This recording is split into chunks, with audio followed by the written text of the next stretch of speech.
Voltamos a conversar sobre a pesquisa eleitoral encomendada pela Confederação Nacional do Transporte ao Instituto MDA. Conforme nós já divulgamos no início do programa, Jair Bolsonaro e Fernando Haddad estão na liderança. Nós vamos analisar esses números e também os divulgados na semana passada com o cenário aqui do Rio Grande do Sul. Nós vamos conversar então com o cientista político e professor da Unicinos, Bruno Lima Rocha, e o cientista político Marcos Rocha.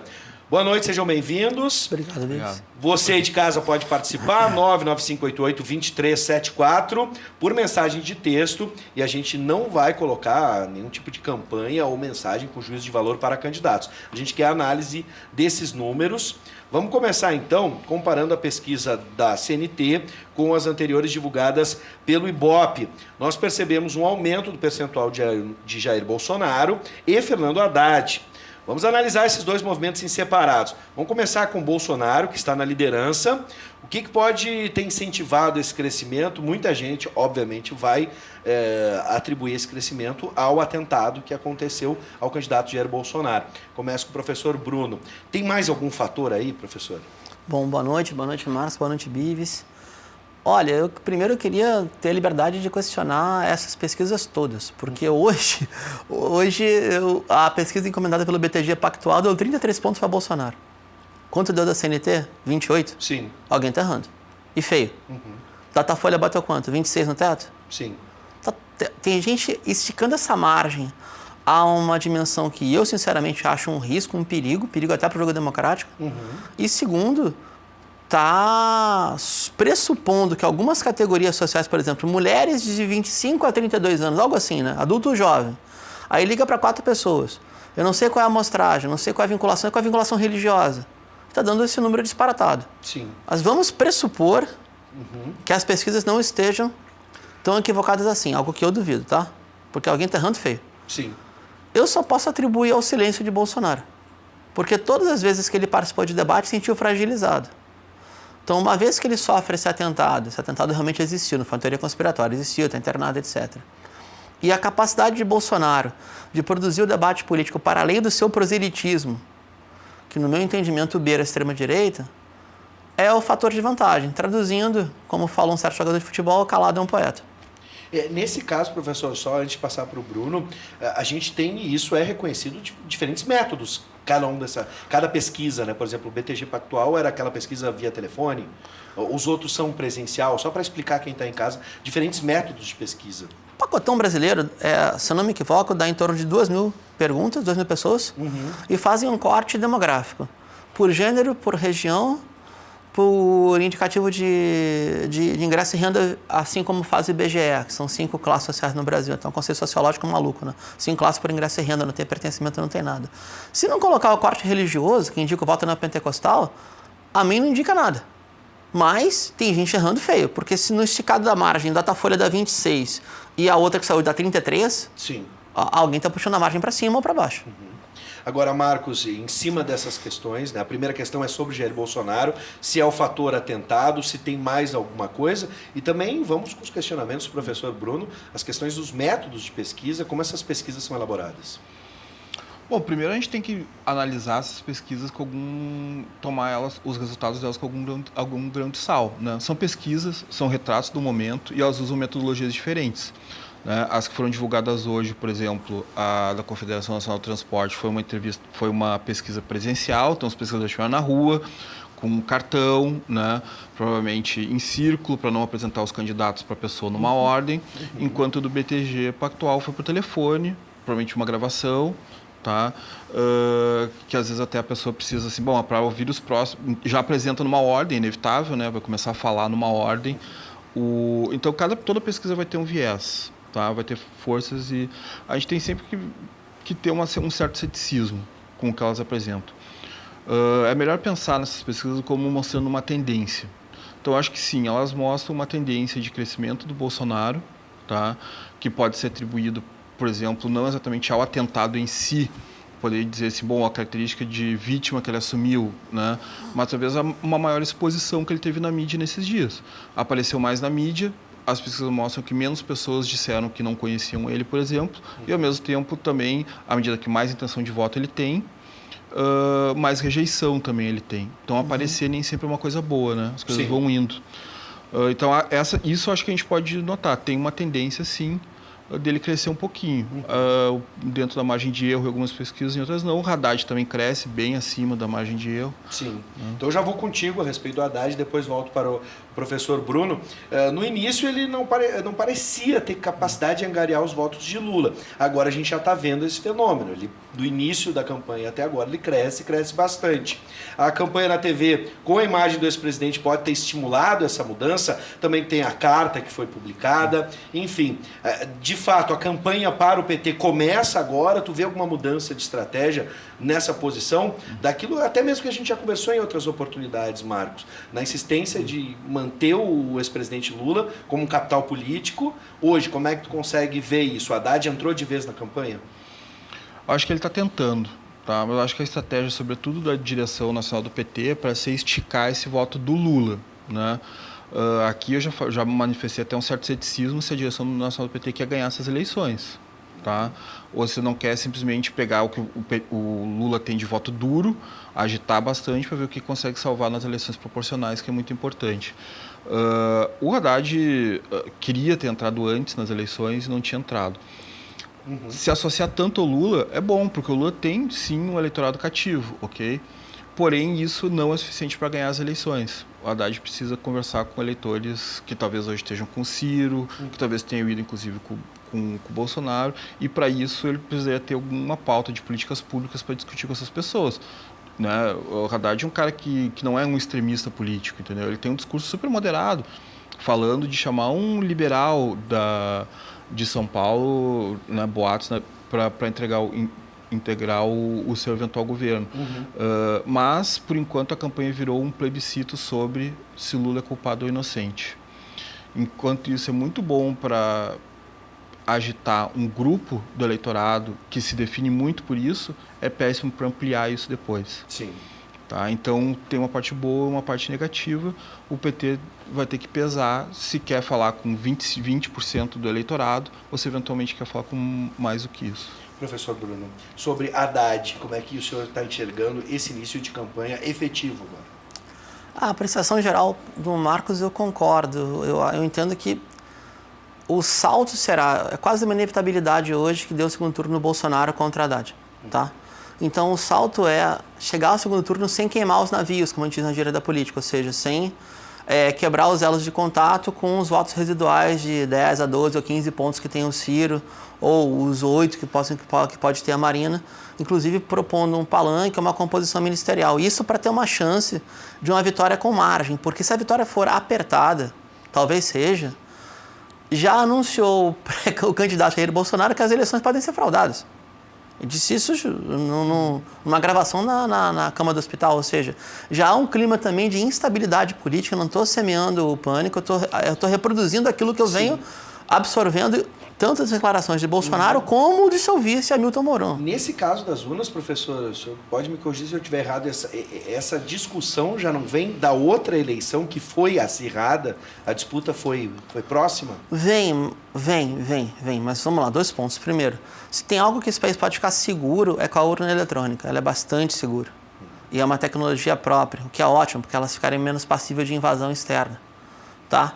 Segundo, em toda a América Latina a gente está vivendo um período de muita conturbação onde os derrotados em eleição não reconhecem o resultado. Então, em se repetindo essa máxima, porque o Marcos tem razão, a eleição virou um plebiscito. Virou um plebiscito em relação ao ex-presidente Lula e virou um plebiscito de aprovação ou não ao protofascismo de Bolsonaro. Se não é fascismo, é proto, é quase. Pelo menos no discurso proselitista, não sei se na prática de governo. A instabilidade tende a aumentar se a parte derrotada eventualmente não reconhecer o resultado. E eu entendo que para garantir esse resultado, uma margem tem que ser um pouquinho maior de vitória no segundo turno. E aí, para garantir o resultado, deveria incorporar elos de comunicação com resíduos eleitorais. Sim. E, por exemplo, um resíduo eleitoral lógico, hipoteticamente, seria, num segundo turno, Ciro Gomes na Fazenda. Seria um recado. Industrialismo, desenvolvimentismo, etc. Agora, se quer entrar no eleitorado tucano de São Paulo, ele vai ter problema na sua própria base. porque ele vai abrir margem para algum tipo de negociação com algum liberal de São Paulo. Ele próprio dá aula no Instituto Liberal de São Paulo, não o Instituto Liberal, um instituto que é vinculado ao liberalismo paulista, ele próprio Haddad tem essa conexão, e pode fazer pontos de conexão, como foi, por exemplo, Palocci em 2002, que era o homem da banca, né? Ele era o homem que fazia o intercâmbio com o mercado. Tudo está sendo aventado. Eu tenho uma pergunta para os dois, antes de a gente passar para a tela, você vai mandando as suas perguntas, sua análise também, 99588-2374. Nesse caso, em compondo no segundo turno, Bolsonaro e Haddad, Geraldo Alckmin partiu para a ofensiva contra Bolsonaro. Nesse caso, o reduto tucano teria alguma possibilidade de se repensar essa disputa com o PT, nessa polaridade entre PT e PSDB? Nesse momento, como é que ficaria? Eu fico pensando, são duas coisas. O partido e o eleitorado. Nesse caso, como vocês enxergariam? Ou apostariam? Desde 94, as eleições no Brasil elas têm sido presidenciais e, eventualmente, algumas regionais, como no Rio Grande do Sul, têm se decidido muito em função de petismo e antipetismo. E o antipetismo a nível nacional foi monopolizado e chefiado pelo PSDB. Tá? Primeiro com a liderança do Fernando Henrique Cardoso e depois com outros candidatos que acabaram derrotados. Nessas eleições, o PSDB perdeu a chefia ou a liderança do antipetismo para o Bolsonaro. E é por isso que o Alckmin ficou para trás. Tá? Porém, e é por isso que ele está batendo tanto o Alckmin, e ele bate no PT e não adianta bater no PT, né? Porque o eleitor que detesta o PT achou uma figura melhor e mais extrema para votar. A gente tem tido algumas sinalizações de diálogo entre o PT e o PSDB, que eu acho que são importantes na atual conjuntura.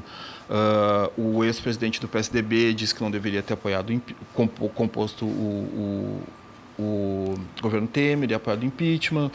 O Haddad disse que vai ter um diálogo com o Fernando Henrique Cardoso. Então, a gente tem alguma piscada de olho. Sim. Entendeu? Que poderia ser importante, né? E que não é um sonho novo do PT. Era um sonho antigo, por exemplo, do Dirceu, de alguma forma, isolar a ala mais fisiológica da política nacional a partir de uma aliança mais ou menos pragmática entre PT e PSDB. Não é impossível, porém, as bases desses dois partidos podem podem não gostar disso. Então é arriscado. A questão é essa, partido e base. Como é que a gente... E vou incluir agora, vou aproveitar a deixa, né? A campanha de Henrique Meirelles não decolou. Como é que fica a questão do PMDB, que era aliado ao PT, e nessa conjuntura vai para que lado? Olha, eu dou razão ao ex-presidente FHC em dois momentos. 67, né, quando ele reconheceu a condição da dependência, na problemática do razão, errou na solucionática. E 87, quando ele disse que o PMDB, à época, era um novo partido da velha república. Então, existem quantos PMDBs ou quantos MDBs existirem estados e coligações e oligarquias estaduais para serem disputadas. Então, o MDB não é calculável, ainda que a sua convenção nacional tenha um certo grau de direção, de metade da estrutura partidária. Quantos MDBs houverem, quantas alianças serão feitas fragmentadas estadualmente? A costura que o PT vem fazendo no Nordeste é com o MDB associado, por exemplo, a Renan Calheiros. Ou seja, o MDB já está fragmentado, já está fraturado, não vai fechar posição com basicamente nenhuma legenda. O PSDB, se eu ainda conheço um pouco dos tucanos, eles vão cravar ainda mais o muro e vão talvez liberar suas lideranças para fazerem preferências. Se Geraldo Alckmin repetiu o que o seu padrinho político fez, Mário Covas, vai subir no palanque de Haddad para reeditar uma espécie de palanque das diretas ou algo assim. Sim. Bom, vamos para a tela que o Vilney de Charqueadas diz o seguinte: esses números só confirmam o crescimento de Haddad. Essa é a interpretação do Vilney de Charqueadas. Pelo WhatsApp você pode mandar a sua, 99588-2374. E, bom, se Haddad está crescendo, como é que fica a situação de Ciro Gomes? Porque nas primeiras pesquisas, né, sem o ex-presidente Lula, a gente viu o Ciro Gomes na segunda posição. Né, como é que... Numa simulação, isso é importante, de segundo turno, ele é o único capaz de vencer Jair Bolsonaro, pelo menos nessas pesquisas que a gente está vendo até então. Como é que fica essa situação do Ciro Gomes? Haddad não conseguiria superar o candidato Jair Bolsonaro, na visão de vocês, ou ainda é muito cedo para a gente cravar isso? Bruno? Professor, começa agora contigo e depois com o Marcos. Obrigado. Vamos lá. O Ciro hoje bate Bolsonaro em qualquer uma das projeções, tá? Haddad tem empate técnico. Ou seja, para ter uma certa margem, uma certa folga, esse segundo turno seria menos, vou usar um termo aqui horroroso, emocionante, com Ciro versus Bolsonaro. Mas não dá para negar os fatos, né? O Fernando Haddad, ele é aquele que vai receber a transferência dos votos de Lula, pelo menos uma parte importante, e os votos de Lula são aqueles que ultrapassam a cota do PT. O que era o lulismo, segundo André Singer? 25% do eleitorado, de 20 a 25, era vinculado ao ex-presidente Lula. Lula era o fiador do pacto de classes. Haddad é capaz de fiar um pacto de classes, mas não tem o carisma de Lula. Daí é que a importância dessa aliança de segundo turno. E talvez a condição sine qua non de São Paulo, porque em termos de projeto econômico, o industrialismo de Ciro Gomes não converge com qualquer plano econômico que venha da direita paulista. Não converge. Teria que ter um elemento aí de negociação. Se Ciro subir no palanque de Haddad e abrir o voto incondicional, talvez essa folga venha a se reproduzir, mas não com a mesma intensidade, não nos 7 pontos que têm sido apresentados até agora. Sim. Marcos. O desafio aí é o que a gente tem? A gente tem um segundo pelotão, né? O pessoal que está em segundo colocado, que é muito fragmentado, que tem ali perto de 10, um pouco mais de 10, um pouco menos de 10, que faz com que quem for para o segundo turno vai com um número pequeno, mais ou menos, entendeu? O PT tem isso aí, 20 a 25% dos eleitores. É suficiente para colocar no segundo turno nessa conjuntura que a gente está, muito apertada. Se isso vai ser suficiente para vencer no segundo turno, mais difícil. Vai depender de abrir um leque, ou seja, de um candidato que tenha políticas que acertem mais a metade, o eleitor mais comum, né? Que não seja que não fale para um segmento da população só. Eu, particularmente, acho que o Haddad tem essa característica, né? Se deixarem ele falar, se ele encontrar uma voz, ele entrou tarde na eleição e ele ainda não tem uma voz. A grande pauta do PT hoje é isso que a gente falou de um plebiscito sobre o ex-presidente Lula. Ele e a Manuela vão ter que achar uma voz para conseguir falar com a população, para serem reconhecidos como candidatos, que tem uma marca, etc. Né? Agora, puxando esse outro pelotão, tem Marina Silva. E aí a gente fica pensando, o que a gente pode esperar da candidatura que mais uma vez arrefeceu, começa com certa força em um determinado momento e aí arrefece. Como é que a Marina pode entrar nesse jogo político? Também vai ser convocada, num caso de uma chapa Haddad, para compor? Tem possibilidade de negociação para isso, comandando a posição política que ela comanda hoje, ou se identificando ali, nessa base central, se a gente fosse pensar? Tem. Marina foi fundadora do PT no Acre, foi ministra do Meio Ambiente Lula. Marina tem uma posição mais ou menos semelhante à de Fernando Haddad. A diferença é que a assessoria econômica de sua equipe tem uma tendência a um liberalismo ilustrado. E não um liberalismo selvagem, assim, tipo Chicago Obama, mas um liberalismo ilustrado, mais vinculado a um processo produtivo. Mas, de qualquer maneira, a conta de Marina não fecha. Ela é uma candidata muito moderna, voltada à ecologia, voltada às novas identidades socioculturais do Brasil, mas, ao mesmo tempo, ela tem um discurso pueril e está vinculada economicamente ao capital financeiro. Então, ela não fecha a conta dela. Ela não consegue equacionar uma candidatura que gere um sentido tátil ao eleitor. É mais um plano de intenções. Agora, se não houver muito sectarismo, Marina sobe no palanque de Haddad, creio eu, sem muito problema. Se não houver muito sectarismo. Ela condicionou, por exemplo, o apoio a Aécio Neves à transformação das políticas sociais do lulismo em políticas de Estado. Aécio fez uma cerimônia, inclusive que ele se comprometeu publicamente com isso. Ela pode condicionar publicamente Haddad a fazê-lo. O que ela não pode condicionar é Jair Bolsonaro a abrir mão do seu discurso anti-quilombola e anti-indígena. Sim. E se ela o fizer, desconstitui toda a identidade política de Marina Silva.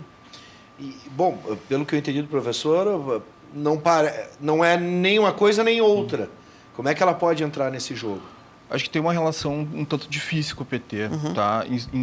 Sobretudo por causa de 2014, né? 2014, a militância petista atacou muito a Marina para tirar ela do eventual segundo turno, entendeu? Porque eu acho que identificava corretamente que se ela fosse segundo turno ia ter uma competição mais difícil. E isso deixou sequelas até hoje. Até hoje, quando a gente olha nas redes sociais, a militância petista é muito dura com a Marina Silva, inclusive porque ela apoiou o impeachment da Dilma. A Gleisi Hoffmann falou essa semana aí de que não teria negociação com a Marina e com a rede no eventual segundo turno.